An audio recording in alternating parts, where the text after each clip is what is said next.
Happy Sunday. I'm Reverend Kathy from Unity North Spiritual Center in Coon Rapids, Minnesota. Welcome to our Sunday lesson on October 4th, 2020. Hopefully soon I'll be able to say welcome to our service, though we won't be meeting in person. We will go a little more virtual, and we're working on that prospect of live streaming or perhaps to start with a Zoom experience. So it's been a lot more complicated working through that than you might imagine. So I'm grateful to continue doing these videos with you till then, and we'll have a change coming soon. And change is our theme today, in a sense, because we're talking about transformation. But let me begin with a couple of things. First of all, if you're new with us today, just know that you're always welcome here. You're welcome here whether you're new or not. We're welcome at Unity. Whoever you are, wherever you are on your spiritual path, you're always welcome at Unity. And we're glad you're with us today. Unity is part of a greater worldwide movement. Unity North is anyway. Part of this greater worldwide movement, the publishers of the Daily Word magazine, and we've been holding prayer vigil for 130 years through Silent Unity, the prayer ministry of the Unity movement. Also, we received a letter from Silent Unity this week, and periodically they pray for various churches in the movement. They go around and do different ones throughout the year, and this is our month to get prayed for by Silent Unity. Unity North, anyway, our spiritual community, they will be holding us in prayer from October 1st through the end of the month. So we'll just accept and partake of that blessing and know that something good is coming from it. So I want to say thank you once again to all those who participated in the Good For You virtual, Good For You Days virtual week. In the past, it's just been one day, and we converted it this year, and to great success. We made slightly over $2,000, which was what we've done in the past. We've done that or a little better in a live event, but we had no idea what to expect, so we're very happy with the results. And we give thanks again to Tracy, to Sue, to Shannon, to Chris, and to Darlinda and Anne for their great support as well. So, and to all of the practitioners, thank you so much. And I'll be commenting more about the Matthew Fox event in the course of my talk today. So let me begin now with our daily word. I just invite you to get centered and still.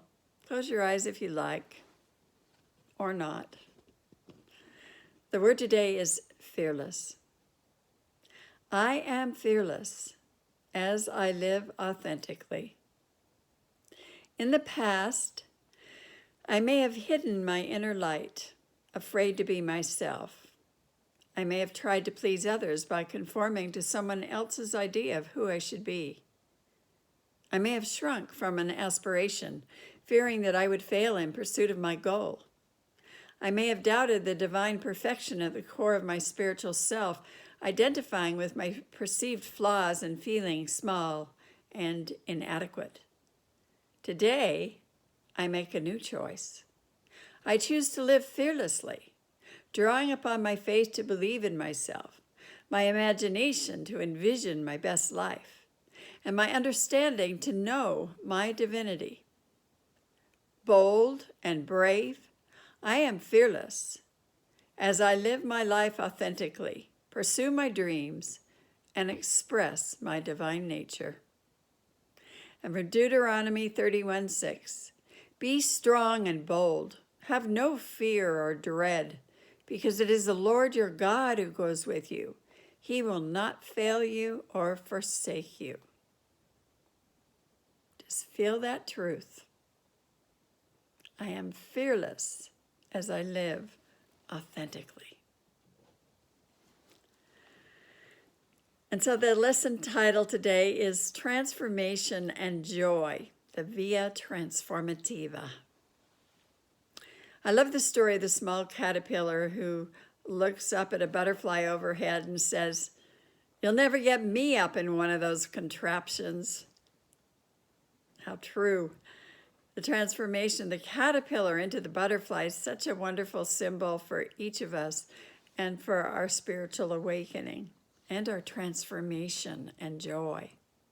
And that is what the Via Transformativa, the fourth path of creation spirituality, is all about. Today's lesson is the fourth in a four-part series, introducing all of you to some of Matthew Fox's teachings. We were blessed to have the virtual event with him last night, and he continues to inspire. I want to thank Chris Italiano so much for all of his amazing help, and also from Anne Mongeau and Darlinda Alexander, who all participated. Thank you, thank you. If you are new today, each lesson in this series stands on its own. If you want to hear any of the others, you can find them on our website at unitynorthmn.org. The uprising of human creativity, found in the third path of the Via Creativa, when channeled for the good, is an evolutionary force that can change the world. It leads us into transformation as we ask ourselves, what can I do with my creative abilities? How can I transform myself? Am I willing to give up my former caterpillar self? How can I, little old me, transform the world? The issue is, we are all in favor of progress, providing we can have it without changing. The trouble with change is we have to change. Roy Blitzer said, "The only person who likes change is a wet baby." Well, nevertheless, the Via Transformativa is the path of change and transformation, of justice-making, compassion, service, joy, celebration, and play. We realize that we are interconnected. We serve out of a deep compassion and desire for justice. And we celebrate our shared humanity, which leads to joy and transformation. Do you know the word silly comes from the German language and it means holy? Here's an example of why being silly and playing might be holy. A satellite design manager told at one of his design meetings everyone was in a very playful mood. People started making fun of the satellite. They made jokes about it. They made bad puns about it. They even played with the whole notion of what a satellite is. The meeting turned out to be one of their most productive one in months. The next week, everyone approached their design problems in a serious mood, and no new ideas were generated. Before a standard creativity test, 141 10th graders were treated to a recording of a popular comedian. Those who heard it did significantly better than the control group, which was not so entertained. But how can we lighten up when we are in such crisis? Whether it's personal or planetary, something new is needed.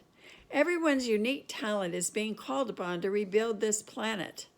It takes all kinds of characters. We don't have to go speak to the masses. We begin in our own lives, one person at a time, one day at a time.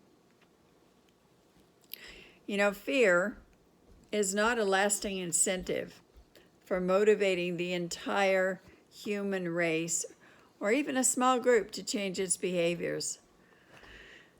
Humans cannot be expected to accept this immense challenge of restructuring lives, nations, and civilization out of a sense of duty, guilt, and fear alone. There must also be love, joy, fulfillment, and the vision of a desirable future. I agree with Matthew Fox that we can think of transformation as a greater activation of joy and celebration. You know, it is fun sometimes to play with an acronym, and one for joy is JOY, Journey of Yes. We say yes. Yes to the new, yes to the risk, yes to the unlimited possibilities, yes to change, and yes to greater joy and transformation. Yes is a powerful and interesting word. Cecilia Miller tells a story that took place a few years ago. A young London urbanite, Danny Wallace, found himself in a deep funk. He had taken to hiding in his flat, surrounded by takeout dinners, watching too much television. And every time a friend asks him out for tea or movie or pint at the pub, he says no. Danny realizes his life is boring, but he continues to say no to everything. But one day, coming home from work on a red London double-decker bus, he strikes up a conversation with a friendly stranger. And after some polite chit-chat, the stranger says something a bit cryptic.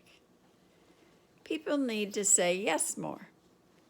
And with that enigmatic statement, he got off the bus and disappeared. Well, Danny takes that sentence as a message from the universe and makes the monumental decision to say yes to everything people ask him for 1 full year. He announces to his friends that he will be, for 1 year, the yes man. And Danny tells the story of his year in the book called Yes Man. Now, as you can imagine, saying yes to everything leads to some remarkable adventures. It also gets Danny in some rather ridiculous situations. He's a salesman's dream, and he acquires a collection of bizarre appliances. He gives away thousands of dollars to charities, both legit and not. Reading the book as certain scenes unfold, one is often tempted to shout, "Just say no!" Take one event in a nightclub. Every time the bartender asks Danny if he'd like another shot, Danny says, "Of course, yes." So he exceeds his limit, and Danny gets into an intense conversation with a man who's convinced Danny's been staring at his girlfriend, because, as Danny realized, he has. In his words, the story unfolds. "Are you looking at my girlfriend?" the man said. "Huh?" I said brilliantly. "Are you looking at my girlfriend?" I smiled, tried to stifle a little tequila hiccup. Then I realized he was serious. My instinct told me to say no. It was a definite no moment. "You make a lovely couple," I tried. "So are you looking at her?" This was awkward. Every part of my being was screaming at me to make peace with this man, say no, walk away. But it was obvious I'd been looking at her. And anyway, I already knew what I had to say. Yes. "Right," he said. He smiled back. This wasn't going too badly, but then slowly, "Do I look like the sort of idiot who'd let you look at my girlfriend?" Uh-oh. He's upping the stakes quite considerably. He's asking me to call him an idiot to his face, to his big manly face. Yes. The man smiled again. I was hoping it was a smile of acceptance and gratitude, but I told him exactly what he'd always wanted to hear. You know? Well, he took another step towards me. I could smell him. "Are you looking for a bloody smack in the mouth?" he said. It's about now that I should have renounced my position as the yes man, but I didn't. I saw this as a challenge to who I was and what I wanted to achieve. How serious was I about this? How much did I care? I tensed up, I closed my eyes, and I said, yes. Yes to a bloody smack in the mouth. Well, that particular incident ends without violence, as the man is so dumbfounded by Danny's response, he simply shakes his head, walks off. The rest of Danny's story is also surprising. He does refine his quest, realizing he cannot say yes to every question, particularly if it threatens to send him to the hospital for alcohol poisoning or broken limbs. But Danny retains for a full year a commitment to move through life saying yes to almost everything. This stance of possibility requires him to place his trust in strangers, to give up control of his own life, to move through the world without knowing from moment to moment where the path will lead.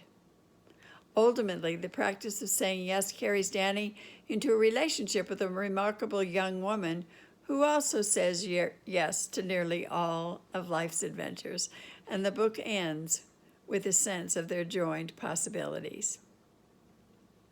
So, Danny's story poses an interesting question for us.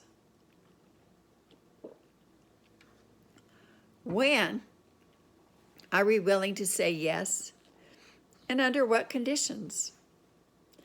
But there's a deeper question here as well. What is worthy of our yes? What is the great yes of our lives from which we all too often hold back? One important yes is yes to joy. Joy is the acronym for Journey of Yes, and joy is the pulse of God.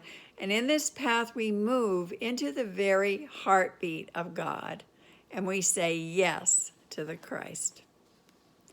When we are talking about the heartbeat of God, we are talking about the Christ, the perfect pattern of wholeness in all of creation.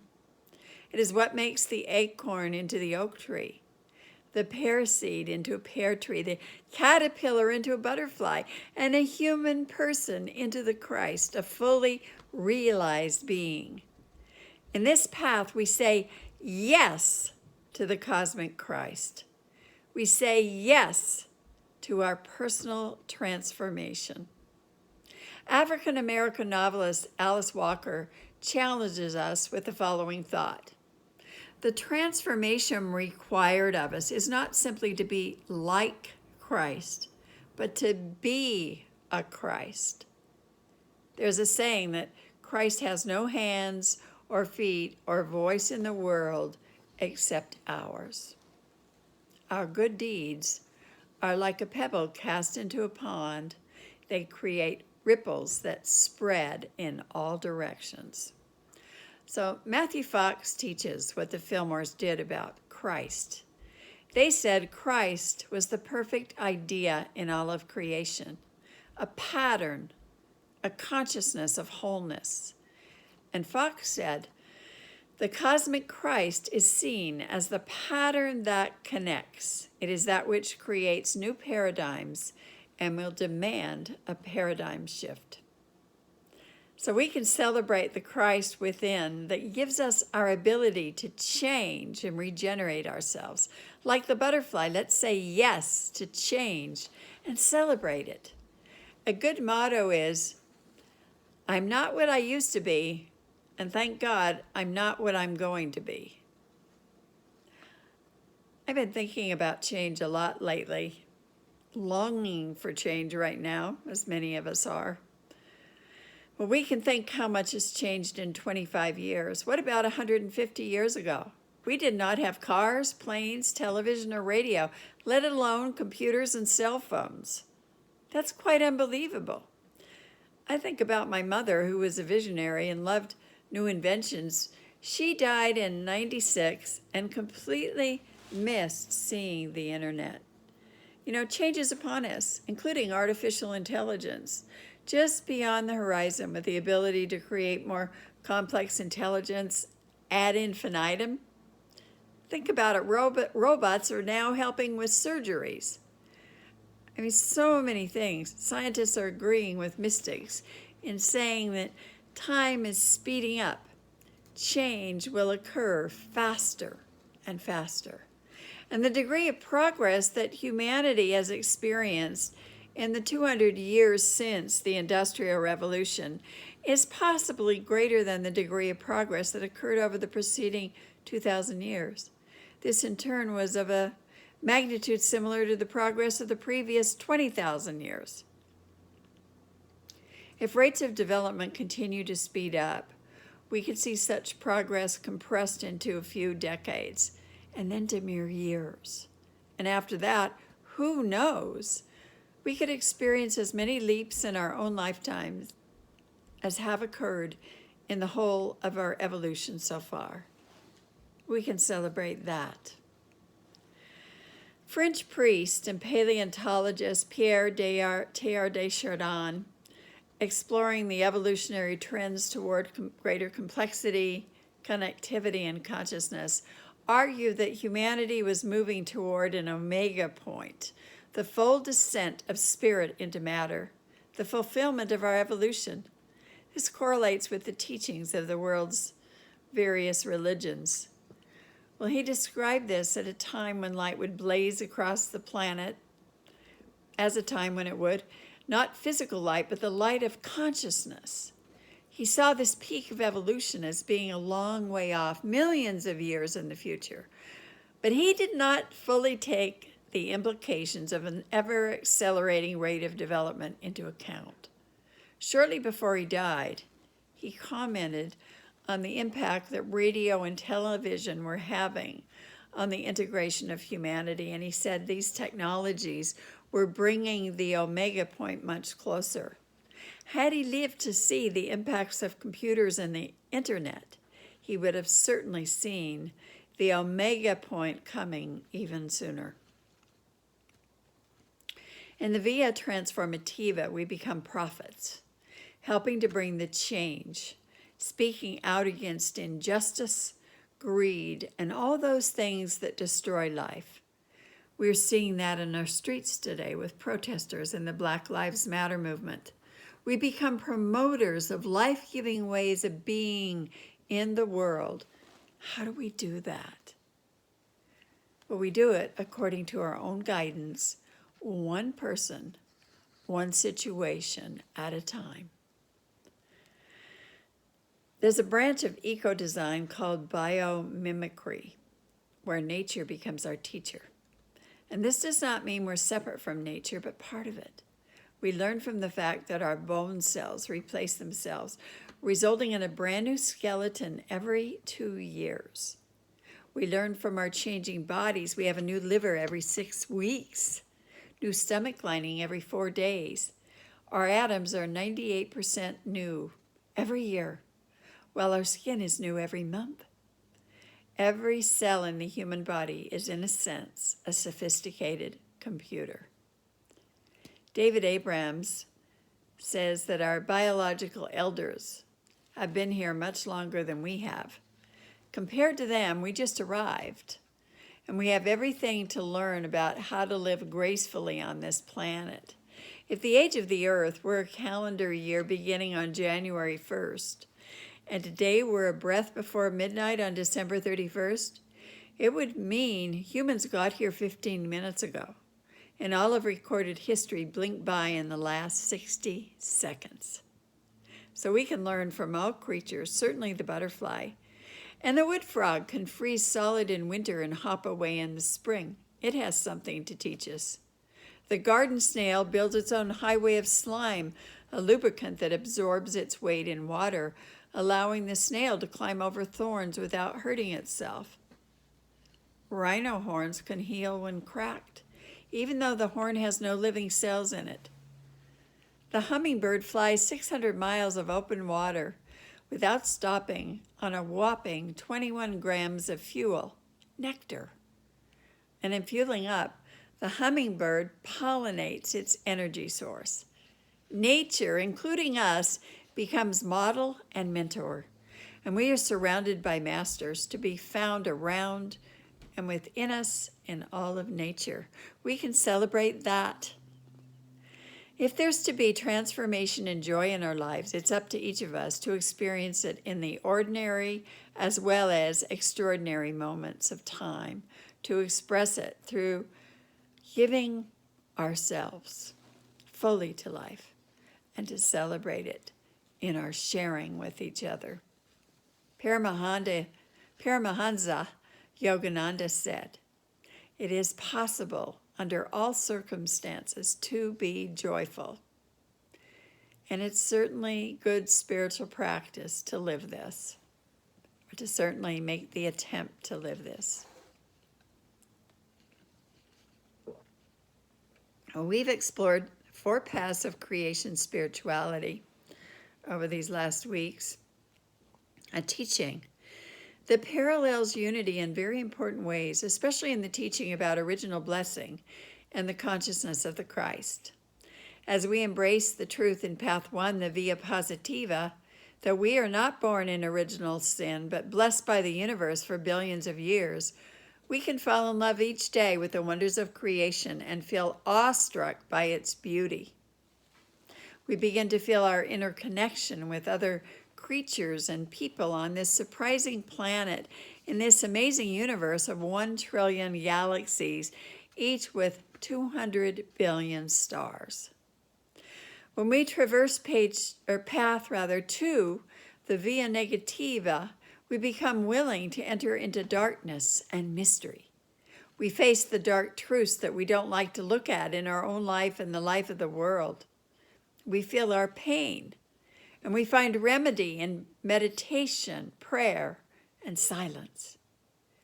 And out of that, we find new birth. In the via creativa, we discover and give birth to our creative gifts as they emerge. And then finally, in the via transformativa, we spiral back to creation once again to do something about it and ask, how am I going to use my gifts to help the world? Can I begin with the person sitting next to me? Let us say yes to the via transformativa. Christopher Fry, in his poem, A Sleep of Prisoners, writes, the human heart can go to the lengths of God.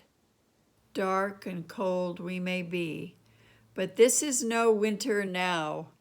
The frozen misery of centuries breaks, cracks, begins to move.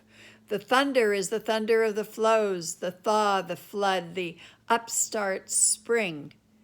Thank God our time is now when wrong comes up to face us everywhere, never to leave us till we take the longest stride of soul we ever took.